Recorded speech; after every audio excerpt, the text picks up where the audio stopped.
a helpful, steadfast hand. The Society of the Steadfast forged its reputation on the battlefields of Cyrodiil and at sites of natural disasters across Tamriel. Founded by Lord Bacaro Valoris, the Society consists of healers, caregivers, and a small contingent of knights that send teams loaded with supplies from one location to the next as the need arises. We do what we can, Lord Bacaro has said on numerous occasions. I wish we had the numbers and resources to do more. Near the town of Breville, in the wake of a fierce battle between the forces of the Ebonheart Pact and the Aldmarai Dominion, the Society quickly swooped in to provide relief to those wounded and displaced by the conflict. This chronicler spoke to a soldier and a civilian who were both recovering from injuries sustained in the battle in the Society's healing pavilion. I've no doubt that the timely intervention of these good healers saved my leg. I thought for sure I was going to lose it after it was pierced by that high elf lance, explained Habrid, a Nord soldier from the far north. And I got caught in a blast from some sort of spell, said Lurius, a resident of Breville. Destroyed my home too. If not for the Society, I'd have no shelter and my family would be starving. Thank the gods for Lord Bacaro and his generosity. This damn war, said Mendripulor. I long for the day when I'm not holding some young man or woman's insides in my hands. Until then, I'll keep doing whatever I can to help. How could I do any less? Later, I visited the Steadfast headquarters on High Isle, where they also house a healing center for the wounded who require more care and longer periods of recovery than can be handled in the portable pavilions. Lord Bacaro has given over a substantial portion of his family estate for the Society's use. I believe everyone who has the means should do whatever is in their power to help their fellows, Lord Bacaro said. How can anyone of good conscience do less? While all three alliances honor and accept the neutrality and good work of the Society of the Steadfast, that doesn't mean they can ignore their own defense. I spoke about this with Captain Marguerite, the Society's second in command and leader of their contingent of knights. Our pavilions and caravans, full of food, medicine, and other supplies, are tempting targets for bandits and wandering monsters, the captain explained. So, while we usually don't have to worry about the combatants engaged in the ongoing war, we still need to protect ourselves. We don't have many knights, but the ones in our service are well-trained and brave to a fault. I'm proud to serve as their commander. If you are ever in need of assistance, whether due to war or famine or disease, look for the distinctive banners of the Steadfast Healing Pavilions. We never turn away anyone who needs help, said Captain Marguerite.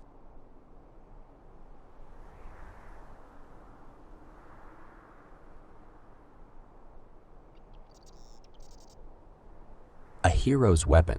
What do you think of when you hear the phrase a hero's weapon? My guess is you don't think of a dagger or call to mind, an image of a soldier huddling behind his shield. No, you think of a fine greatsword, gleaming in the sun, slicing through enemies just as easily as it cuts the air and singing against armored foes. Sent staggering by the force of its strikes, that is a hero's weapon. I have spent long hours observing the soldiers training in the courtyard below my chambers. It is quite clear to me that the strongest, bravest, smartest, and most handsome of the warriors always choose the greatsword. Trust me, it balances brute force with skillful maneuvers, and it is neither as clumsy as a hammer or axe, nor as easily broken as a smaller sword or bow. The wielder must have immense strength, but he must also have great agility and insight, knowing when to dodge and how to parry blows. Of course, there are legendary figures who used other weapons, but you'll certainly agree that none inspire the same kind of wonder and awe. When you see someone striding into town covered in heavy armor with a greatsword in tow, you know you're looking at the very face of daring. A great sword wielder doesn't fear injury. He charges into battle knowing that foes will flee or suffer grave consequences. You might feel a bit faint as they walk by, overwhelmed by such a valiant sight, One who wields such a sword shows they embody the hero's approach. To master all aspects of combat, I watch them train their endurance and strength by lifting and running. See them practice moving and dodging. Great sword wielders train harder than all the other soldiers and are much stronger. That is quite clear. Not everyone is cut out for heroism, and not every soldier or adventurer will have legends crafted from their deeds. If you aspire to more than just your duty or daily work, and feel the call of battle, then I advise you to set your sights high. Aspire to master the greatsword.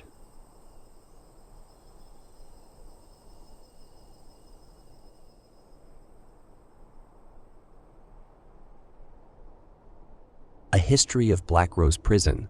Black Rose Prison, named after the infamous city of Black Rose, is said to have been built in a single day. Whether such an account is mere exaggeration or a spectacular truth, no one is certain.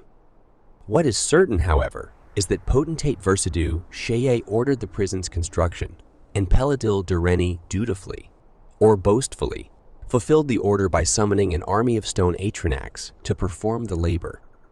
Though often thought to be built adjacent to the city, the prison's location is actually a day's march south, within the dangers of the swamp, but accessible from the coast. This isolated location was specifically chosen to deter prisoners from escaping its confines.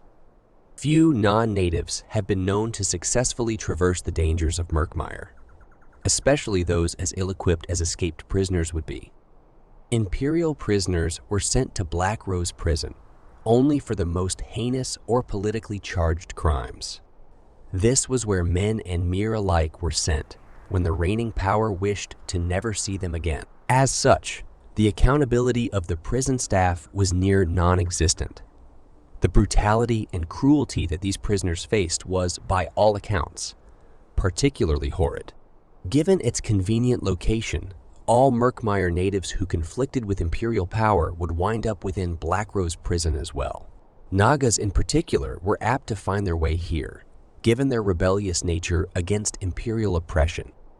Even among their fellow prisoners, Nagas were treated with particular disdain, most likely provoked by their aggressive culture and drastic appearance. It is theorized that an increase in the Naga prisoner population, as well as a decline in imperial power in the region, led to the mass riots that eventually forced Black Rose Prison to be abandoned.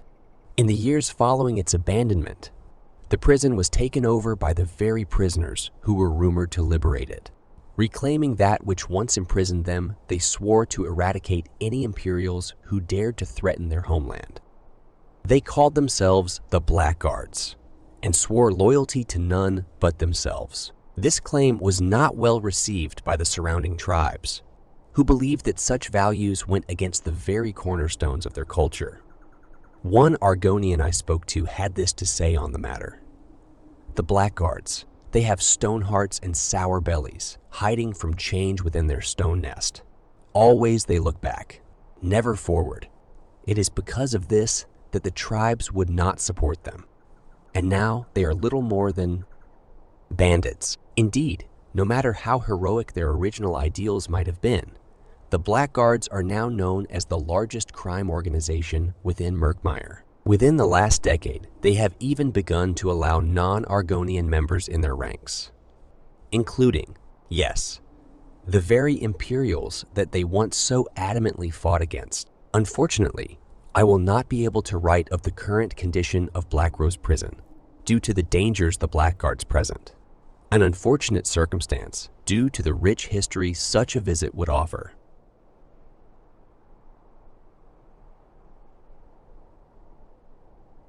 A harrowing sea voyage. On the eve, we set sail for High Isle. An old sailor told me to heed this warning. A creature so massive it dwarfed even the largest islands, with a maw so large that it could swallow ships whole, and a presence so mighty it brought forth a stillness that could shake a sailor's very soul, was prowling the depths between the mainland and the archipelago. He said they barely escaped this dark monstrosity on the voyage to High Rock, and it was sure to be the end of us all on the return journey. At first, I was shaken by his tale. After a few ales, however, I laughed it off, thinking this crusty mariner's tall tale was just that, a yarn to scare inexperienced travelers.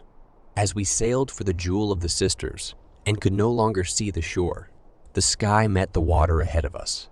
Then, without warning, all went still. The wind fled from our sails, and the ship came to rest on the flat, unmoving sea. The uncommon silence clawed at our ears. It was so unbearable that every soul upon our vessel stood paralyzed. The sky darkened, yet there wasn't a cloud in the sky. Rather, a vast darkness, unimaginably large, rose from the depths for what seemed an eternity before once again slipping below the surface. The shadow now loomed below us, turning the water so black that it seemed to come from the realm of Nocturnal herself. The Leviathan beneath loomed ever nearer. Our vessel bobbed in this silent void as the darkness spread to color the sea around us. A glow from beneath, something bright green, suddenly appeared in that abyss. It took me a moment to recognize it for what it was. An eye so vast, it dwarfed any structure built by man or mere. It peered up, penetrating my very soul. Just as quickly as it appeared, the eye vanished. The waters began to shift from inky black to a more natural sapphire blue once more. The darkness receded, and this Leviathan disappeared into the depths without a trace. The wind returned to fill our sails, and we continued on. Until the day I perish, I will swear to what I saw. A creature larger than anything you could ever imagine, lurking just beneath the waves. A history of Lilmoth, the festering jewel of Blackmarsh, Murkmire's southernmost port and entryway to the wild swamps that lie beyond. Merchants and travelers alike walk its muddy streets, the rampant humidity causing sweat to purl against their skin. In all of Blackmarsh, you will find no town quite so cultivated. In fact, you are unlikely to come across a town at all. As decades have passed since the time of imperial occupation, one sees only shadows of the Empire's influence now, such as when visiting old Imperial Lilmoth. There you will find a gallery of half-sunken villas, covered in moss and decay. The swamp has indeed reclaimed this place, just as the Argonians reclaimed Blackmarsh. Scaly hands, however, did not lay out the foundation of Lilmoth. You can immediately see this in its distinctive name, which refers to the Vulpine race that founded the town. Unfortunately, you will find no Lilmothite in Lilmoth now, as the Nahatan flu killed off all such inhabitants. Merchants from all over Tamriel, as well as Argonian travelers from nearby tribes, now occupy the town. Given the lack of a proper power structure, a council of highly influential merchants tends to most of the town's affairs. They see to the port tariffs and hire guards to patrol Lilmoth's streets. They also dispense justice to all non-natives, using an informal court system. It is well known, however, that a well-placed bribe is likely to settle matters far quicker than a well-spoken defense. Murkmire natives have a less structured system of justice, while treeminders and war chiefs tend to settle most conflicts within the surrounding tribes. Lilmoth has no such legal system in place. In my year in Lilmoth, I have noticed that many Argonians defer to an elderly Argonian by the name of Salakiesh. What her role in their society is, I am uncertain, though it appears that the native population sees her as a well-respected arbitrator. Though still a bit rough around the edges, Lilmoth has come far from its origins as a den of war, piracy, and political struggle. You will find it now to be a lovely destination for all who wish to sample Murkmire's exotic mystery without risking the dangers of its expansive swamps.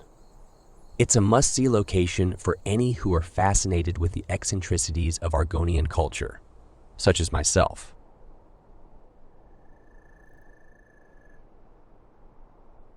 A history of Mor Khazgur. The orcs of Mor Khazgur are a particularly prickly bunch, even for orcs. It wasn't easy to compile this information. I wouldn't have been able to do so at all were it not for a few patient miners who dealt with my constant questions with only slight annoyance and threat to my physical being. After leaving Hrothgar, the founding orcs of the Mor Khazgur clan found a prosperous, rich mine and decided to settle there. In the early days, the mine was self-sustaining. The place overflowed with resources, and the orcs settled into a rhythm. They built their settlement around the mine and flourished. The current mine overseer, Overseer Thulsgreg, comes from a long line of leadership. His grandfather and father were the chiefs of the clan before him. They led the clan during a sort of golden age of the mine, when the mines themselves flourished.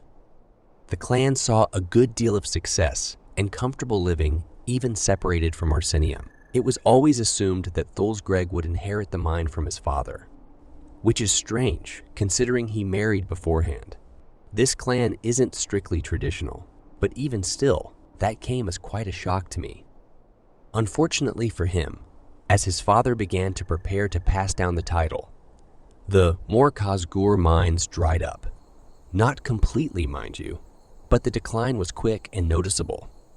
The once prospering clan was suddenly confronted with the very real possibility of dying out. The mine would dry up, and they would have nothing left.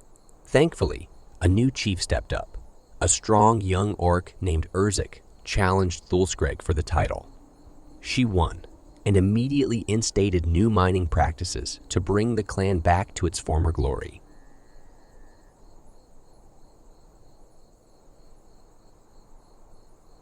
A hunter's journey. Fawns. I've loosed arrows in every forest from Solitude to Lilmoth. I've carved the hide off a mother Wamasu and pried the tusks from a gray bull mammoth. I've gutted, skinned, and stuffed my way all across Tamriel. But until recently, there was one thing I hadn't done. I'd never hunted a fawn. I'd heard tales, sure, stories about some primitive deer people scampering around on an island in the Eltharic. Now, most times, I hear a tale like that and just laugh in my ale. But then I did a bit of research and found truth in these frontier tales. Naturally, I snatched up my knife and longbow, secured passage on a ship, and sailed westward. Some folk might read this and call hunting fawns murder. These fawns are people, right? Well, it's not that simple. Is a goblin a person? Is an ogre a person? They're clever enough to put on a pair of trousers.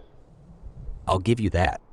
But if those beasts are people, then the world we live in is full of murderers. Fact is, goblins are vicious little creatures.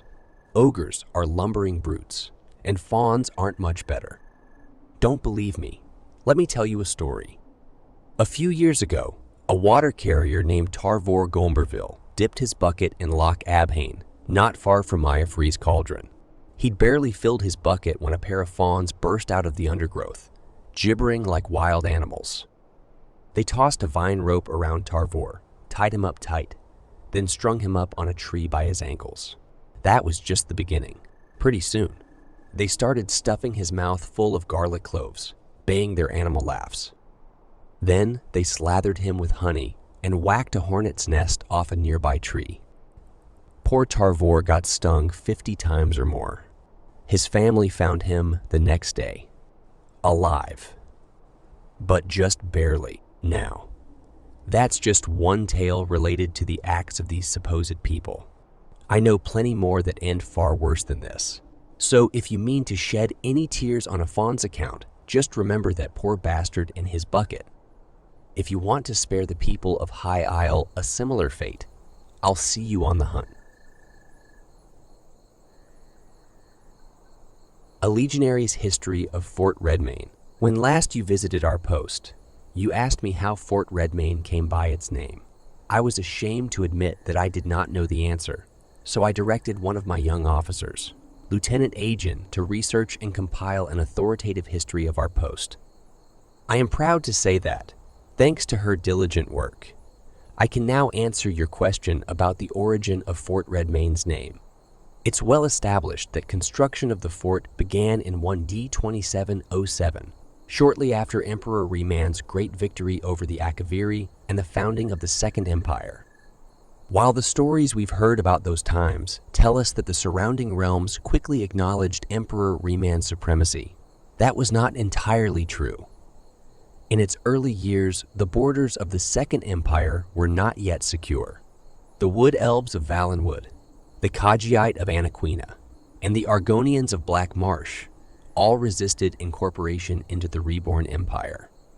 Here in the Transnibbin, warlike clans of Khajiit from the savannas around Rimmon sometimes crossed the river to raid the farmlands and small towns of northern Blackwood.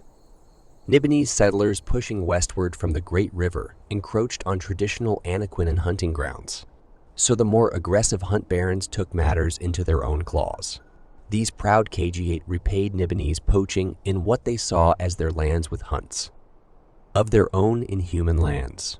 To defend the region from the ongoing threat of Khajiit raids, General Nemenius Hestor, commander of the 10th Legion, proposed the construction of a border fort at the narrows of the lower Nibin. Not only was this located about halfway between the strong defenses of Laowian and the protection provided by Niben Bay, the narrows were also the spot Khajiite raiders favored for their crossings. General Hestor's original plans called for a powerful keep to be called Fort Niben, but it seems that construction proceeded fitfully. In the early years of Emperor Reman's reign, Cyrodiil's resources were sorely strained by the need to subdue threats all across Tamriel. Khajiit brigandage in Blackwood simply did not rise to the same level as other threats. Frustrated by the parsimony of his superiors, General Hestor hit upon a somewhat questionable scheme to bring the threat posed by Anaquinan raiders to their attention. He settled upon a fierce but formerly obscure Khajiit clan chief named Hunzuri and built him up as the leader of a wild horde of beastmen slavering for human blood. The general went so far as to name Hunzuri the Red Mane and describe him as a fanatical religious leader who had declared a holy crusade to drive men out of the Transnibbin region altogether. Of course, we know that the Khajiit have only one mane at a time, and that leader is rarely a warrior and never a brigand. But in the early years of the Second Empire, the Khajiite realms of Anaquina and Palatine were exotic and foreign to the people of Cyrodiil. All kinds of wildly inaccurate stories about the beastmen of these unfamiliar lands were taken for true. General Hestor's plan worked. Exaggerating the threat of the Red Mane forced the imperial purse to open wide. Gold flooded in to build the keep Hestor demanded to secure the border.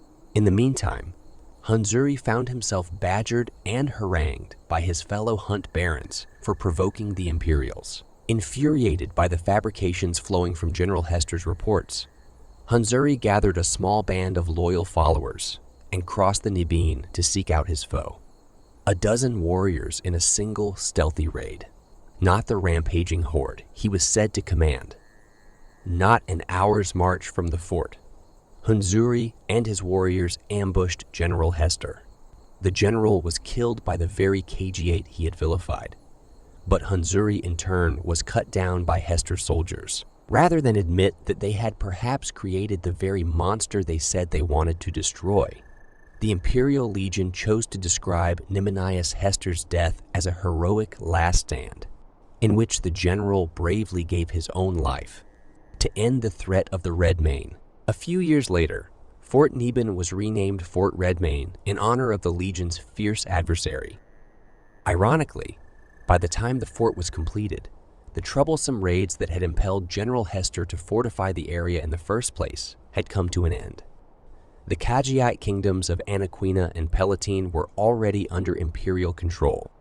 To this day, Fort Redmane stands above the narrows of the Nibin River, watching for an enemy that will never come.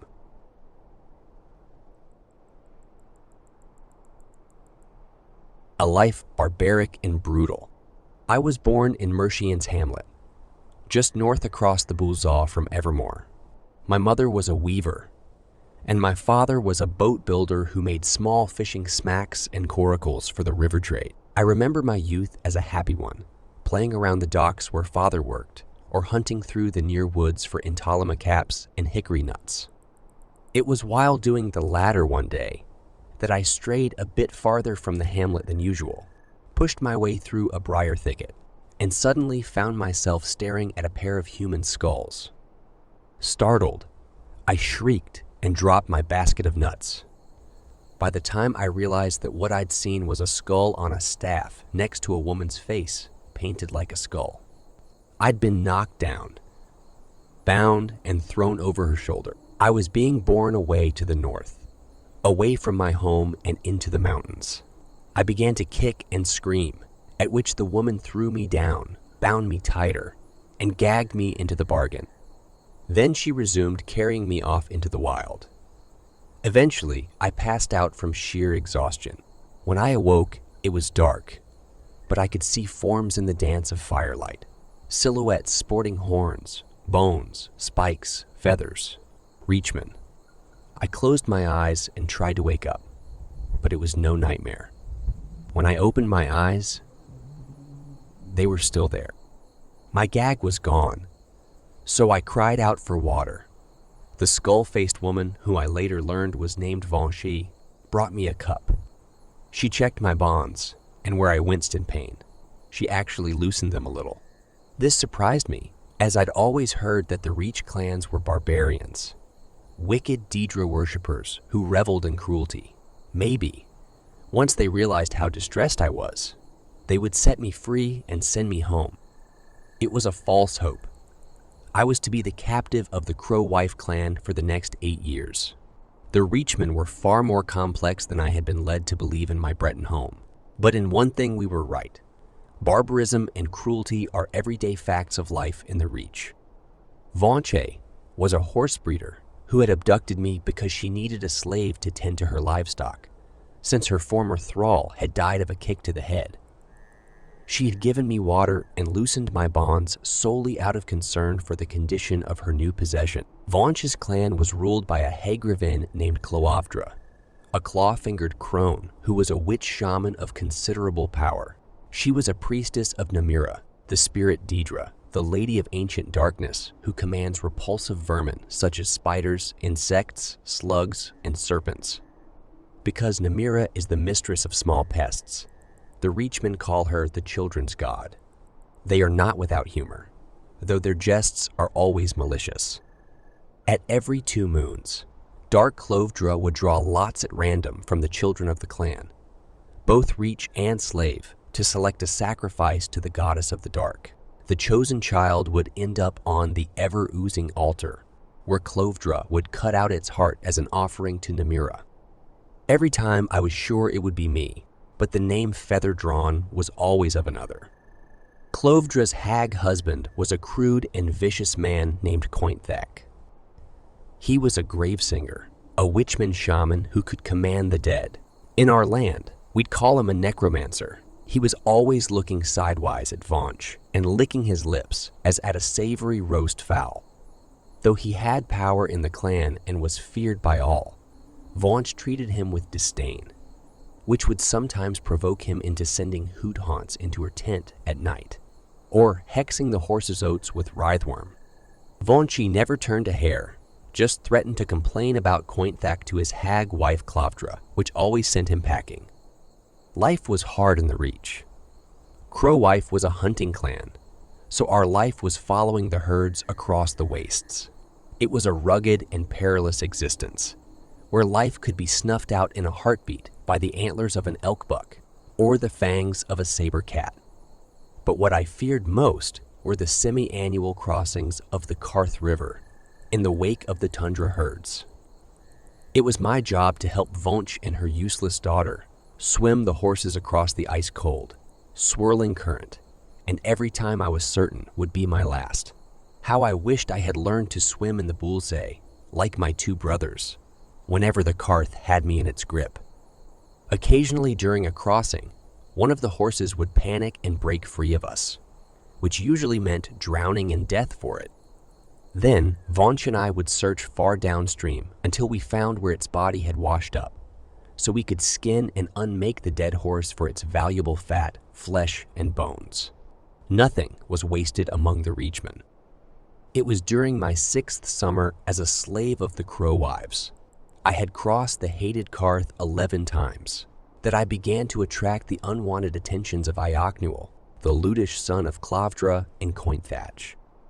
He expressed his attraction by pushing me into mud puddles or putting dead voles in my stew. He was a year younger than me, but soon I knew he would want me to the object of more than just practical jokes. As the son of the Hagravan, he could do pretty much whatever he wanted with impunity, and Vonch couldn't protect me by complaining to Clovdra. The old Virago would just cackle and wave her away. So at night, when I should have been sleeping in my pile of furs, I started making a spear.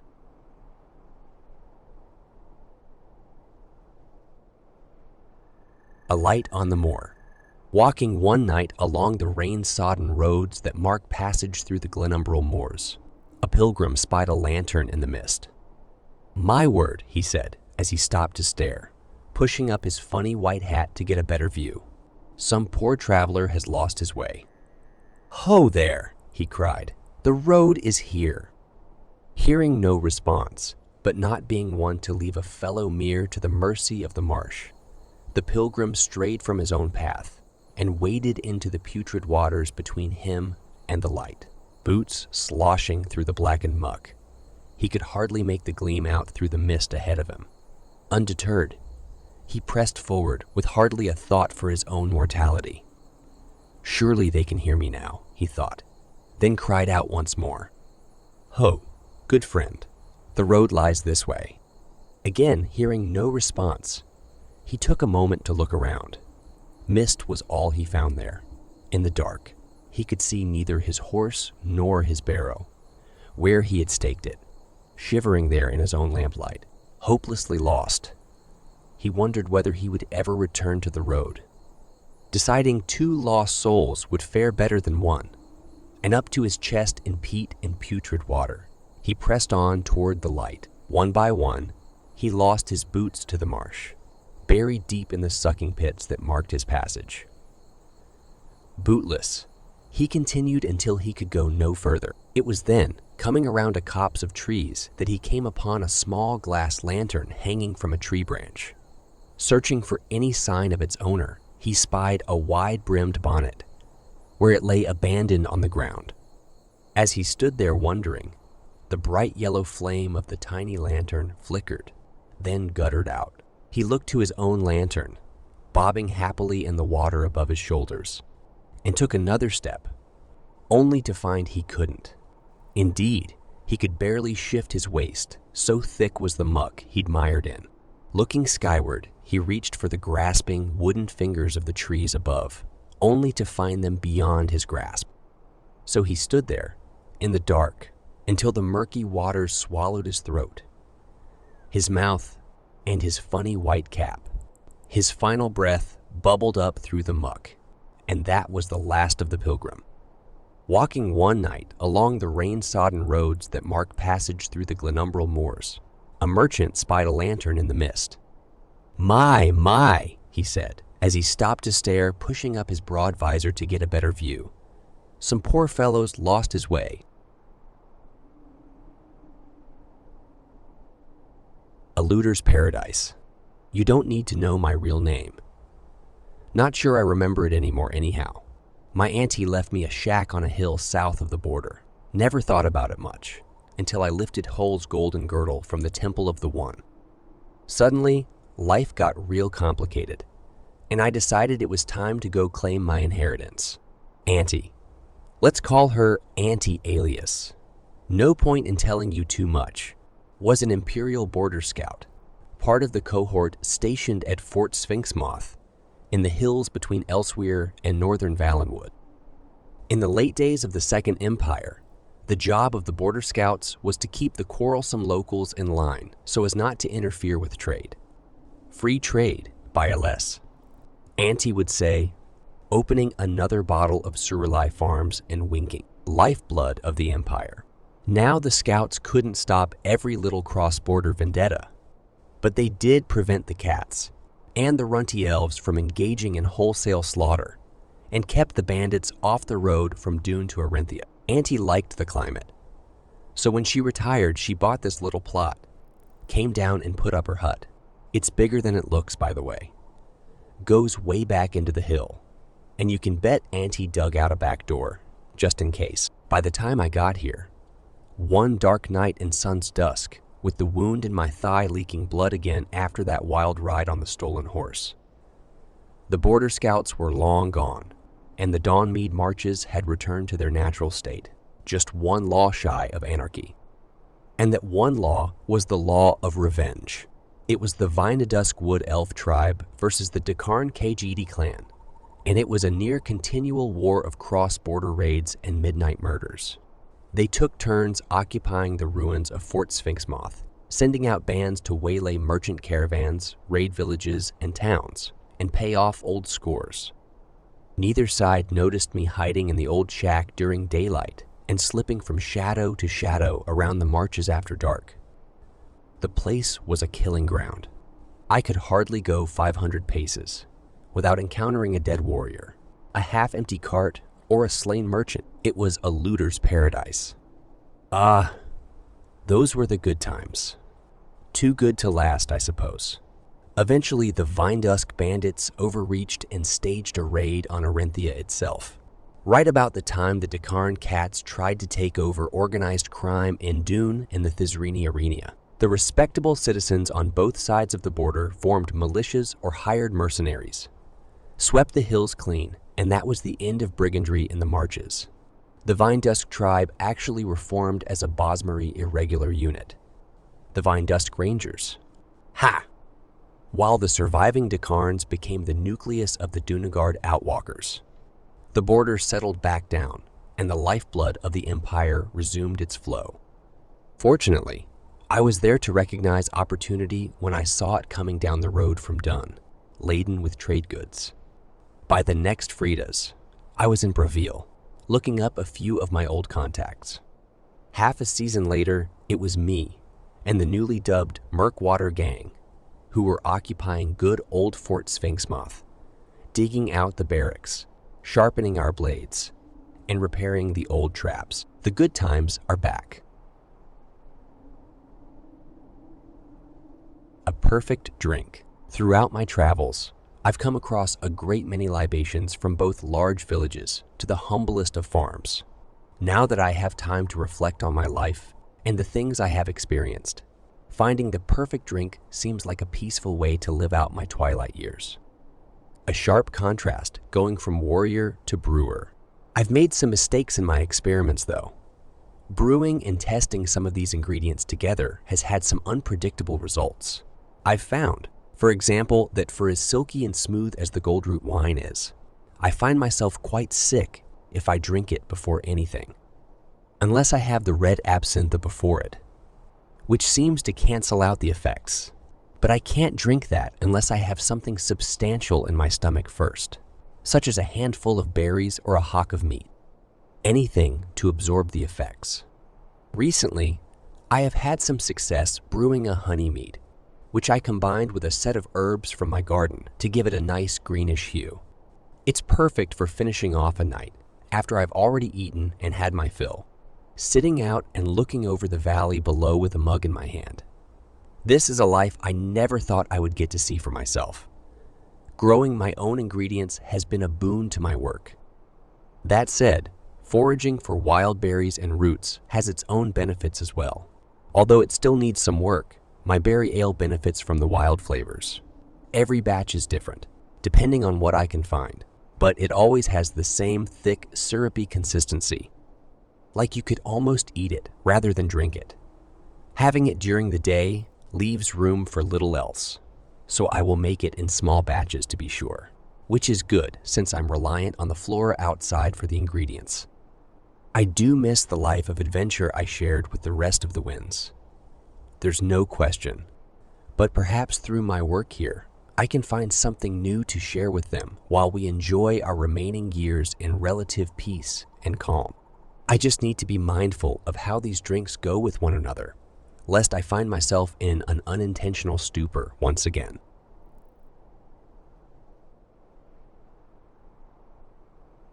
A plea for vengeance. I write this to record the fall of Camlorn and ask for our city to be avenged. I need to write this quickly, as I can hear the foul creatures howling outside my door. I don't know how long the barricade will hold, and I want to finish this and hide it before they find me. So, how did this all begin? As with most falls, we were betrayed. It was Jonathan Telwyn, my one-time friend and companion, who had sworn himself to the service of Angoff and the undead monster called Falchu. Jonathan confided in me. He asked me to join his cause. I dismissed him, thinking this was just another of his many pranks. I was wrong. Falchu made Jonathan a shifter, and the first wolf to breach our gates strolled in as though he belonged here, and we let him in because he did. Once inside, Jonathan spread Falchu's curse. He called it a gift. Throughout the city, the cursed would meet at night, while the city slept, and we mistook the howls in the dark for wild dogs. As the numbers of the cursed grew, they opened the gates and let Falchu and the rest of his mad pack into the city. That was a few hours ago, just after night fell. They ripped apart anyone who tried to oppose them. The blood. There was so much blood. Those they didn't kill, they changed. I watched as my friends and neighbors transformed into wolves. Their screams were a mix of agony and ecstasy, and some dark part of me longed to join them. But I put such thoughts aside and got my family to safety. We never would have made it if not for the Comlorn Guard. Captain Darien and a small number of guards attacked the werewolves and defended us as we made our escape. I must say, Captain Darien was magnificent. He seemed immune to each attack, dodging and blocking and laughing as though he was thoroughly enjoying himself. He cleared a path to a house and shouted for a group of civilians to get inside and barricade the doors and windows. We were one of those groups. I don't know what happened to the captain and his guards, but I thank them for helping us. I can smell fires now. I think the wolves intend to burn us out. Let me end this letter by saying that Jonathan Telwyn is a coward. He took the easy way out and convinced a certain number of people to join him. I can't forgive the massacre that he took part in. If you're reading this, please, avenge Comlorn.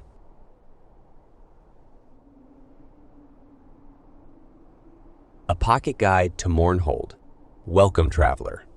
Welcome to Mournhold, the city of light and magic. This pocket guide was prepared with great care for you in the year 2480. And as such, you can rest assured that it is current and up-to-date enough to provide for your every need. As the capital of Morrowind, Mournhold is the greatest city in Tamriel. Travelers bring prayers and commerce to our streets, and we are ecstatic to receive you. Please understand that with so many pilgrims gathering every day, you may occasionally encounter outlanders who seem lost, overwhelmed, or even frustrated by the bustle and the layout of the city. To accommodate all visitors, the city registrars have compiled a few useful instructions on places and activities you may enjoy, as well as mandates from the tribunal you must adhere to. Observe, learn, and enjoy your stay. Reverence. Dunmer from the farthest reaches of Morrowind and beyond arrive each day to pray and show reverence for the living gods of the tribunal. If you are one of our Dunmerai brothers or sisters, you already know the proper ways to show obeisance to the three tribunes, Almalexia, Vivek, and Sotha Sil. Sacred shrines throughout the city, including the tribunal temple, are ready to receive your donations. If you are a non-Dunmer visiting our city, no doubt by observing our citizens, you will pick up the proper modes of obeisance. The safest course of action remains the simplest. Do as the Dunmer do. Say what the Dunmer say, and be mindful of where you walk. Remember, do not panic when you see heretics submitting to the justice of the tribunal. The registrar would like to assure you that we are well practiced in dealing with heretics. Your safety remains one of our greatest concerns. The Great Bazaar. Mournhold stands as the mercantile heart of Morrowind. We welcome your business. If this is your first visit to our great city, feel free to ask the City Watch for the most direct and safest route to one of our merchant districts. The Great Bazaar, The largest and most heavily patrolled markets should serve as a destination spot during your stay. Make sure to see a seasonal event at one of our outdoor theaters. Catch a wandering passion play in a town square, or listen to a public choir in one of our well-groomed parks. And know that every purchase you make grants you a little piece of Mournhold to take with you when you depart. Please, however, be sure to make purchases only from registered and licensed merchants. That is the only way to ensure that proper fees and excises are collected. Plaza Brindisi Dorum. Troubled souls can find peace wandering through the statuary and gardens of Brindisi Dorum. Just as trees and flowers reach toward the sky to seek the nourishment of the sun, the citizens of Mournhold raise their arms in prayer to the wisdom of the tribunal. May you find solace here, the Tribunal Palace. Many travelers cannot wait to visit the Tribunal Palace, where the living gods of Morrowind reside. Please understand that while we welcome your zealous enthusiasm, the Ordinators may take issue with displays of excessive zeal. As always, everything in moderation. If your enthusiasm gets the better of you, tribunal shrines located throughout the city are available to collect donations to atone for your transgressions. Whatever you seek, you can find it in Mournhold. Our priests, registrars, and city guards will make sure of that. Enjoy your stay. A Reach Travel Guide. So, you want to visit the land of our great Emperor Derkorich's birth? And what right have you to look upon the Reach? It is a land that knows to whom it belongs and devours anyone who lays false claim upon it. But if you wish to see what land molded my uncle into a freeman above all others, then I will give you guidance so you may kneel and give thanks for the mercy he has granted you all in his rightful conquest. First, you would do well to visit the spirit shrines and make offerings to those whose lands you now tread upon, for you will find no mercy from the divines in the Reach. Before that, you will need to beg the forgiveness of its peoples you have tread upon, lest they cast you down like those who came before. If you appease the clans and spirits to gain fair passage, then you may yet survive this journey. Take your respite in the village of Karthwasten, where you may find folk who are willing to trade with an interloper rather than take insult at your trespass. Though it be best if you bring goods for barter, the locals will honor our empire's golden trade. So give your thanks to the Emperor for that mercy as you exchange useless coin for the fruits of Reach folks' labor. Farther west, you'll find what remains of the domain of the Deep Folk, who thought to master the wild as they had the stone, and were instead swallowed up. The city of stone. Markarth stands hollow and lifeless as birds' bones. Many in the Reach chose not to invite the ire of the spirits by dwelling in the enslaved stone, but those who fancy such trinkets will find no shortage of dwarf baubles there, and in the ruins north, whose name I will not speak. To the south, you'll find the stone scars that Nords cut into our lands as crumbling reminders of their failure to tame it.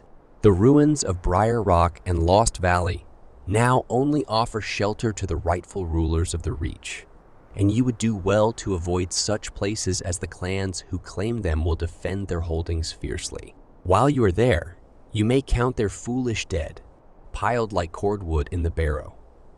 Valthum, because even Reach dirt would not give Nordbones a home. Now, if you've gained an appreciation for the land that will not be tamed and haven't run screaming back to the safety of the Empire, then you will find a hardy land that will make a survivor out of you, or a meal.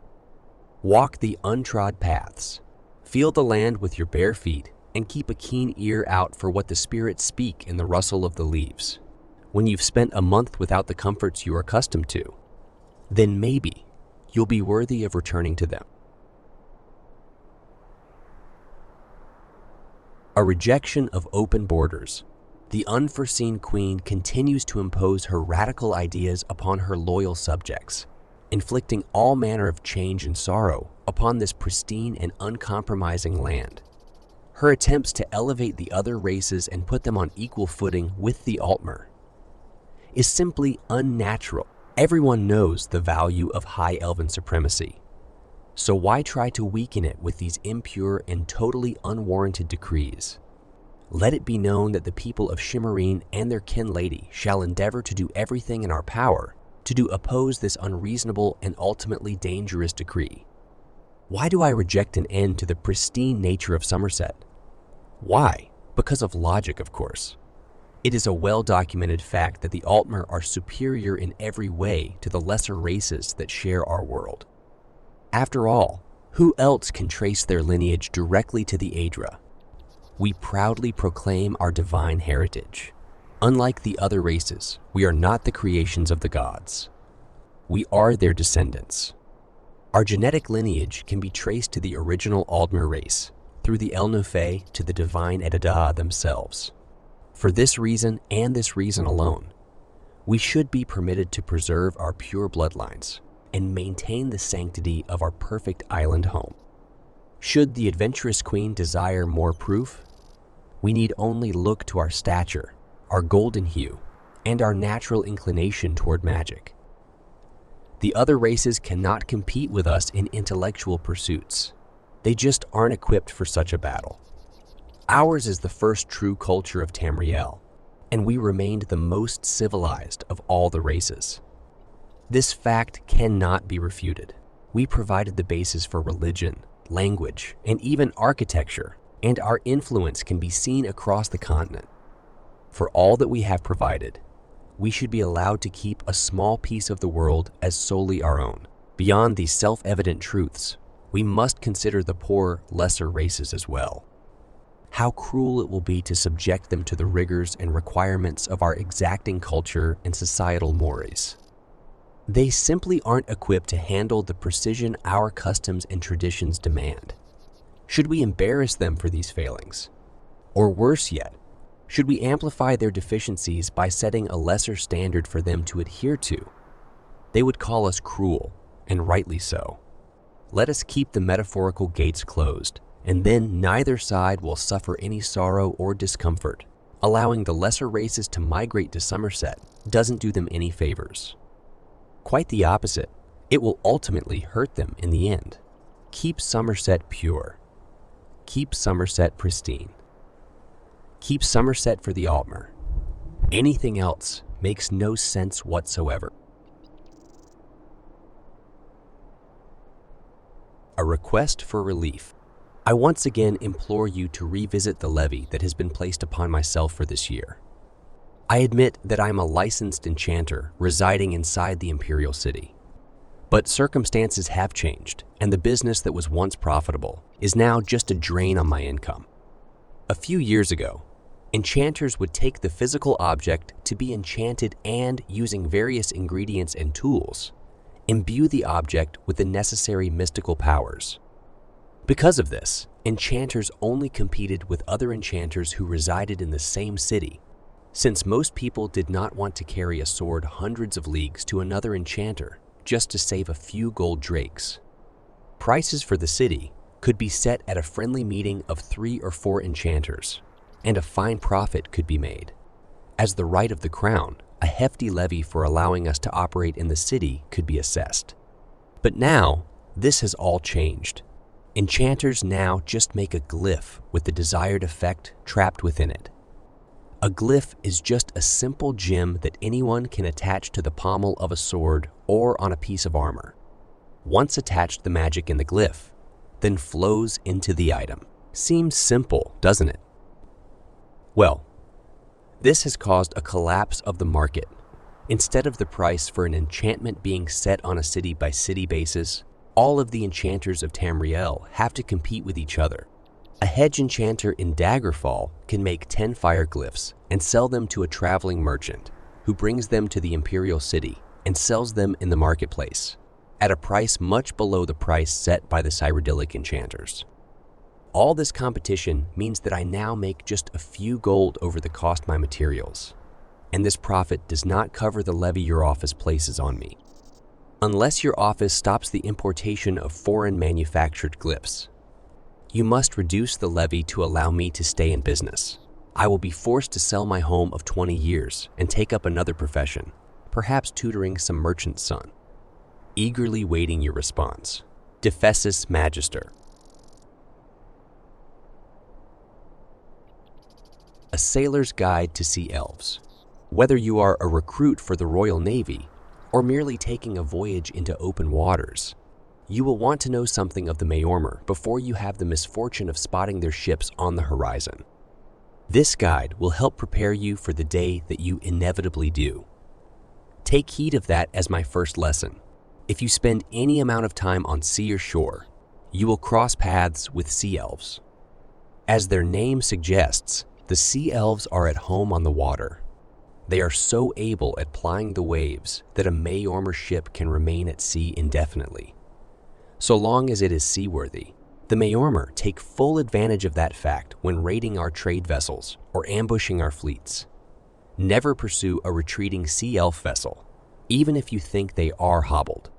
They will bait you into thinking you can catch them, but make no mistake. Sea elf cutters are faster than any ship in our fleet. Soon you will find yourself lured out into the open ocean, unable to safely retreat, while they circle you like sharks. Your food stores will dwindle, and once you are finally too weak to put up a fight, the Maormer will swoop in to slaughter you. It is a cowardly but effective tactic. Secondly, never flee a sea elf vessel unless you can see land. Even then, do so with great care. It is not a matter of if the Maormer will overtake you. It is when.